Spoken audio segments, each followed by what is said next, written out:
In this video, I'm going to show you how to add a virtual MasterCard to Google AdWords or Google accounts, so also known as Google AdWords. So first, go to the official website of googleads.com and sign in with your Google account in here. So yeah, so we're going to sample this Payoneer as our virtual MasterCard. So assumingly we have. So now in here, make sure you have an account to your chosen card that you want to connect here in Google Ads. So now scroll down to the payment methods. Alright, but first look for the billing. So click on that and then click these payment methods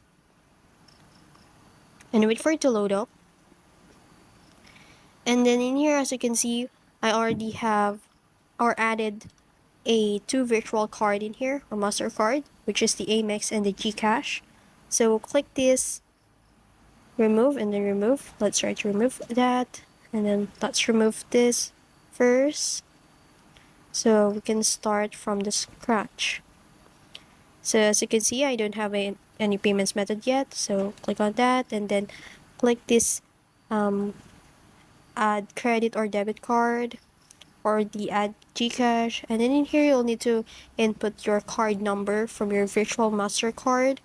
So you will find it onto your chosen virtual account or bank that you want to connect here in Google Ads. So once you're done entering the card number, just simply click the save button and it will automatically save and verify your MasterCard. And that's it. That's how you add your virtual MasterCard to Google Ads. If you found this video helpful, don't forget to like, share, and subscribe to the YouTube channel.